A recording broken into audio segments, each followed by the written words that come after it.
آج 3 رکنی بینچ نے جو کچھ کیا آپ اس کو 2 انداز سے دیکھ سکتے ہیں. ایک تو زاویہ یہ ہے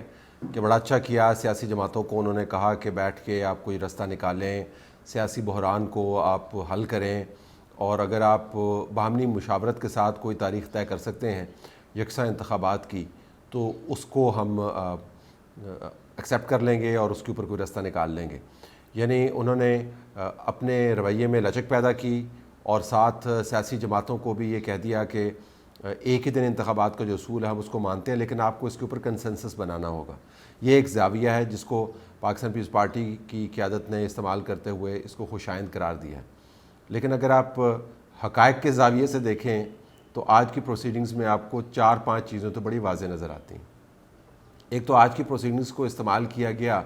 اپنا امیج بنانے کے لیے، جس کو پاکستان تحریک انصاف خوب استعمال کر رہی ہے کہ دیکھیں جی کل آئے تھے بڑے D G I S I اور ڈی جی ایم آئی اور ڈیفنس سیکٹری، اور ظاہر ہے تینوں ریپرزینٹ کر رہے تھے فوج کی قیادت کو، اور جنرل عاصم منیر کی طرف سے جو پیغام آیا وزارت دفاع کے ذریعے ہم نے اس کو دفع کر دیا، یعنی ہم نے ان کو مانا ہی نہیں. اور یہ دیکھیں کیا زبردست جج ہیں، اور انہوں نے کہہ دیا ہے جی کہ یہ تو کیس کے بعد فیصلے کے بعد ہمیں بریفنگ دی گئی، پہلے دینی چاہیے تھی. اور وزارت دفاع کی طرف سے جو درخواست دی گئی اس کو بھی کہا کہ جی وہ غریب قسم کی درخواست ہے، وزارت دفاع کیوں کہہ سکتی ہے کہ آپ نے ایک ہی دن انتخابات کروانے ہیں، یہ ان کا مینڈیٹ نہیں ہے. اور کیسے انہوں نے حکومت کو لتاڑا کہ جی آپ کو پارلیمان یہ معاملہ بھیجنے کی کیا ضرورت تھی، اس کا مطلب آپ کے پاس کیا میجورٹی نہیں ہے، آپ فائنانس بل جو ہے پورا نہیں کروا سکتے، وہ تو آپ کے پاس میجورٹی ہونی چاہیے. تو انہوں نے حکومت کی بھی ایسی کی تیسی کی اور شیشہ دکھایا طاقت کا انہوں نے پاکستان کی اسٹیبلشمنٹ کو، اور واہ واہ بلے بلے کیا زبردست جج ہیں. یہ آپ کو اب کیمپین ہر طرف نظر آ رہی ہے پاکستان تحریک انصاف کی طرف سے کہ جج جو ہیں وہ چٹان کی طرح ڈٹ گئے ہیں اور یہ بڑے زبردست جج ہیں. یہ وہ مائتھالوجی ہے، یہ وہ فکشن ہے، یہ وہ افسانہ ہے جس کی بنیاد کے اوپر پاکستان میں ایک نام نہاد انقلاب کی بنیاد ہمیشہ سے رکھی گئی، اور بعد میں پتہ چلا کہ بنیاد تھی نہیں، کیونکہ انقلاب بھی نہیں تھا. بنیادی طور پر تو اپنے لیے کنسیشنز کے لیے ایک معاملہ طے کر رہے تھے، لیکن یہ دوبارہ سے مت بنائی جا رہی ہے کہ تگڑے بندے ہیں جی، ٹک گئے ہیں جی، اور دیکھیں انہوں نے اسٹیبلشمنٹ کو جھنڈی کرا دی. اب اسٹیبلشمنٹ کی کیا اوقات رہ گئی. تو ایک تو پروسیڈنگز کو استعمال کیا گیا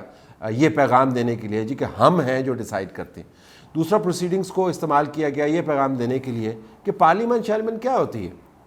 یہ جتنا پروسیس آپ نے کیا ہے کہ سو موٹو لیا آپ کی فائنانس کمیٹی نے، اس کے بعد انہوں نے اس کے اوپر اعتراضات اٹھائے، پھر انہوں نے پارلیمان کو بھیج دیا، پارلیمان نے اس کو زور و شور کے ساتھ اور اوور ویلمنگ میجورٹی کے ساتھ انہوں نے اس کو نگیٹ کر دیا اور کہا جی ریجیکٹ کر دیا اس کو. تو اس کا کوئی اثر نہیں پڑا. ہم تو بالکل وہی کوا جو ہے سفید ہے اور مرغے کی ٹانگ ایک ہے. اور ہم نے تو آپ کو کہا تھا کہ آپ نے پیسے ریلیز کرنے ہیں، اور پیسے ریلیز کیوں نہیں کیے آپ نے. اور وزارت دفاع جو کہہ رہی ہے کہ تاریخ چینج کریں، ہم نے ان کی بات نہیں مانی اور آپ کی بات بھی نہیں مانتے، اور اب آپ کو اسی تاریخ کے اوپر انتخابات کروانے پڑیں گے، اور ہم نے آپ کو بتا دیا اس کے نتائج نکلیں گے. تو پارلیمان کو بھی مکمل طور پر فارغ کر دیا. آج میں نے راجہ پرویز اشرف جو اسپیکر ہے قومی اسمبلی کی، ان کا انٹرویو کیا، اس کے اندر انہوں نے بڑا امفیٹیکلی پارلیمان کے تقدس کا، اس کی اہمیت کا بار بار انہوں نے ذکر کیا اور بتایا کہ جج صاحبان کو سٹیپ بیک کرنا چاہیے، پارلیمان سے لڑائی نہیں کرنی چاہیے. آج کی پروسیڈنگز کو استعمال کیا گیا ہے پارلیمان کو عملاً درِ رسید کرنے کے لیے کہ آپ جو مرضی پروسیجر کر لیں، آپ جو مرضی پروسیس کر لیں، آپ جس مرضی قانون کی بات کر لیں، ہم نے آپ کی بات نہیں ماننی، کیونکہ ہم میں سے بعض لوگوں نے یہ فیصلہ کر لیا کہ ہمارا فیصلہ یہی ہے. تو انہوں نے مکمل طور پر پارلیمان کے تمام پروسیس کو رد کر دیا. تو دوسرا یہ پیغام دیا گیا. تیسرا پیغام سیاسی جماعتوں کو دیا گیا کہ تم بڑے بنتے ہو نمائندے لوگوں کے، تم نمائندگی کا دعویٰ کرتے ہو، اور حاکمیت خداوند تعالیٰ کے بعد عوام کے نمائندوں میں ہم تمہیں بتاتے ہیں کہ کون سے نمائندوں میں یہ اصل حاکمیت ہے. وہ تم لوگ نہیں ہے، وہ ہم ہیں، کیونکہ ہم تمہیں بتا رہے ہیں کہ کل تم نے حاضر ہونا ہے اور کل بیٹھ کے تم نے نیگوشیشنز کے اوپر کمٹ کروانا ہے، اور تم نے پھر اس پہ بھی ایگری کرنا ہے کہ انتخابات جب ہوں گے تو وہ اس ڈیٹ پہ نہیں ہوں گے جو تمہارا خیال ہے اکتوبر، وہ انتخابات اس ڈیٹ کے اوپر ہوں گے جو باہمی مشاورت کے ساتھ طے ہوگی، اور آپ کو پی ٹی آئی کے ساتھ بیٹھنا جو پارلیمنٹ کو چھوڑ کے جا چکی ہے، جس کے پارلیمنٹیرین جو نکلے ہوئے ہیں کہ وہاں پر اس اسمبلی کے احاطے کے قریب جب ایک جنگلی جانور لدڑ آ جاتا ہے وہاں پہ، تو وہ کہتے ہیں کہ یہ جو غلاظت اور نحوست ہے یہ اسمبلی کے باہر بھی اب آ گیا. یعنی اسمبلی کے اندر کے بیٹھے ہوئے جو لوگ ہیں پی ٹی آئی کے لوگ، ان کو غلاظت اور نحوست کے ساتھ تعبیر کرتے ہیں. وہ کہتے ہیں ان کے ساتھ بیٹھ کے آپ بات کریں. آپ کون سے ہوتے ہیں؟ وہ پارلیمنٹ چھوڑ کے چلے گئے, کوئی مسئلہ نہیں, آپ بیٹھ کے بات کریں. بات کیا کریں؟ بات یہ کریں کہ انتخابات ایک دن کم ہونے, 8 اکتوبر کو نہیں ہونے کب ہے؟ ہونے میوچلی کنوینئنٹ ڈیٹ پر ہے. اور وہ ڈیٹ کیسے آئے گی؟ وہ ڈیٹ اس وجہ سے آئے گی جب اسمبلی خود یہ فیصلہ کرے گی عدالت کے حکم کی اطاعت کرتے ہوئے کہ اس نے کب تحلیل ہونا ہے. جب اسمبلی, قومی اسمبلی کی تحلیل کی ڈیٹ آئے گی تبھی تو اکٹھے انتخابات ہوں گے نا, کیونکہ 8 اکتوبر کے ڈیٹ کو تو آپ نے نگیٹ کر دیا. وہ تو آپ نے کہہ دیا 8 اکتوبر کو ہو ہی نہیں سکتے, جس سے مراد یہ کہ اسمبلی کو, قومی اسمبلی کو جج صاحبان بذریعہ نیگوشیشنز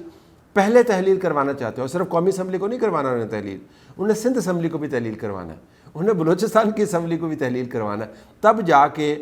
چاروں صوبوں کے اور مرکز کے انتخابات ہوں گے ایک ڈیٹ پر. آپ دیکھیں ذرا روب اور تکبر اور دیکھیں اور طاقت کا استعمال دیکھیں. یعنی 2 اسمبلیاں جو ہیں وہ عمران خان نے فارغ کر دیں, اور اب قومی اسمبلی اور سندھ اسمبلی اور بلوچستان اسمبلی اس وجہ سے فارغ ہونی چاہیے کیونکہ جج صاحبان کہہ رہے ہیں کہ سیاسی جماعتوں بیٹھو اور بیٹھ کے بات چیت کرو اپنے ساتھ, ایک دوسرے کے ساتھ, اور طے کرو کہ نیشنل اسمبلی میں کب تحلیل ہونا ہے, سندھ اسمبلی نے کب تحلیل ہونا ہے, بلوچستان اسمبلی نے کب تحلیل ہونا ہے. تو مجھے حیرت ہے کہ پاکستان پیپلز پارٹی کو کہیں نظر نہیں آ رہا کہ پیغام ان کو کیا دیا جا رہا ہے. کل جب سیاسی جماعتیں یا ان کے نمائندگان کورٹ کے اندر جائیں گے اور کورٹ ان سے کہے گی کہ بیٹھ کے نیگوشیٹ کرو, ہمیں فلاں تاریخ تک تم لا کے دو ایک تاریخ, اور وہ تاریخ کو نیگوشیشنز کی لمبی نہیں آپ دیکھ سکتے کیونکہ جمعرات کل ہے, کل انہوں نے تاریخ لینی ہے, اس کے بعد عید کی چھٹیاں ہیں, عید کی چھٹیاں ختم ہونی ہے تو 26 تاریخ آ جانی ہے, اس کے بعد 5 دن رہ جانے ہیں, 4 دن رہ جانے ہیں 30 تاریخ کو, اور 14 کو انتخابات آپ نے کیے ہوئے ہیں. تو ان کو ظاہر ہے اگلے 4 5 6 دنوں کے اندر وہ کہہ رہے ہیں اپنے عید کے دن جو ہیں اگر ہم نے کل آپ سے زبردستی تاریخ نہ نکلوائی, جو باہمی مشاورت کے ذریعے وہ بات کر رہے ہیں, مشاورت کا عمل بھی ہمارے کہنے پر ہوگا, اس کی پیس بھی ہمارے کہنے پر ہوگی, اس کے تحت اگر آپ نے تاریخ نہ دی تو ہم نے ہر حال میں 14 مئی کو انتخابات کروانے ہیں. وہ تو ہم ڈیٹ دے چکے ہیں, اس ڈیٹ کا ہمارے پاس کوئی اور راستہ نہیں ہے. بڑا واضح راستہ تھا, لاجا بینچ بنا لیتے نا, اپنے فیصلے کو ریویو کرتے, اس طرف نہیں جانا, اس طرف بالکل نہیں جانا. پارلیمان کو رون دینا ہے, سیاسی جماعتوں کو بچوں کی طرح, جس طرح مجھے یاد ہے الطاف حسان کے زمانے میں بیٹھ کے اپنی جماعت کے لوگوں کو کہتے ہوتے تھے لکھو, یہ پینسل ہے تمہارے پاس, یہ کتاب ہے, لکھو اے, لکھو بی, لکھو سی, اپنے انداز میں بتاتے ہوتے تھے کہ انہوں نے تحریر کیا کرنا ہے. تو جج صاحبان بیٹھ کے سیاسی جماعتوں کو کہہ رہے ہیں کہ ہم تمہیں بتاتے ہیں کہ تم نے نیگوشیشنز کب کرنے ہیں, کتنی دیر میں ختم کرنے ہیں, اور کس طریقے سے کرنے ہیں, اور نتیجہ کیا ہونا چاہیے. نتیجہ یہ ہونا چاہیے کہ آپ کو ایک اکٹھی ڈیٹ عمران خان کے ساتھ بیٹھ کے طے کرنی ہے جس کے تحت قومی اسمبلی, بلوچستان اسمبلی اور سندھ اسمبلی نے بھی تحلیل ہونا ہے. اس زاویے سے دیکھیں تو آج کی کورٹ کی پروسیڈنگز بنیادی طور پر ملک میں مزید تباہی اور بربادی کی بنیاد فراہم کر رہی ہیں. ایک آپ نے اسٹیبلشمنٹ کو اپنی طرف سے بتایا کہ جی تمہیں بڑا خیال ہے, بڑا زوم ہے, ہم نے تمہارا آج زوم توڑ دیا. پارلیمان کو بتایا آپ نے کہ تمہیں بڑا زوم تھا کہ ہم نے بڑا پروسیس کیا ہے, یہ پڑا ہے تمہارا پروسیس. سیاسی جماعتوں کو کہہ دیا کہ تم بڑا زوم کرتے ہو کہ ہم پارلیمان کے اندر بیٹھے لوگوں کے نمائندے ہیں, تم میں اور ان جانوروں میں کوئی فرق نہیں ہے جن کو ہم کان سے پکڑ کے بٹھاتے ہیں اور ان سے نیگوشیشنز کرواتے ہیں. اس کا ٹائم فریم بھی تمہیں دیتے ہیں, اس کا مینڈیٹ بھی, اس کا ایجنڈا بھی تمہیں دیتے ہیں, اور اس کی ایگزیکیوشن کی ڈیٹ بھی تمہیں دیتے ہیں, اور نتیجہ بھی تم سے یہ توقع کرتے ہیں. نتیجہ بھی بتا دیا کہ آپ نے باہمی مشاورت کے ساتھ 8 اکتوبر سے پہلے والی ڈیٹ جو ہے کوئی دینی ہے. تو اگر ان ٹرمز کے اوپر جج صاحبان نے کھلوانا ہے تمام نظام کو, تو پھر نظام یا تو پھر کھیلتا رہے اسی طریقے سے, تو یا پھر یہ فیصلہ کرے کہ 3-4 بندوں نے یہ اس تمام ملک کے تمام اداروں کو چلانا ہے کہ ان اداروں نے اس ملک کو چلانا ہے. تو آج کی پروسیڈنگز اگر میرے تجزیے کے پس منظر میں آپ دیکھیں تو یہ جو لوگ کہہ رہے ہیں جی کہ بڑا اچھا ہو گیا, بیچ کا راستہ نکل گیا, اگر بیچ کا راستہ جماعتوں نے پہلے نہیں طے کیا ہوا, جو کہ ہماری معلومات کے مطابق نہیں طے کیا ہوا, آپ اندازہ کر سکتے ہیں کہ یہ حکومت یہ طے کر لے کہ ہم نے اسمبلی کو جج صاحبان کے کہنے کے اوپر تحلیل کرنا ہے, یا سندھ حکومت یہ کہے کہ ہم نے چونکہ آپ نے کہہ دیا جناب سر آنکھوں پر تحلیل کر دینا, بلوچستان کی اسمبلی تحلیل کر دینی ہے. اگر جماعتوں نے یہ سارا کام 3 ججوں کے کہنے پہ ہی کرنا ہے تو پھر ان 3 ججوں کو ہی تمام ملک چلانے دیں, اسٹیٹ بینک بھی ان کے حوالے کر دیں, پارلیمان بھی ان کے حوالے کر دیں, ڈیفنس منسٹری بھی ان کے حوالے کر دیں, سب کچھ ان کے حوالے کر دیں. اور اگر ایسا نہیں کرنا,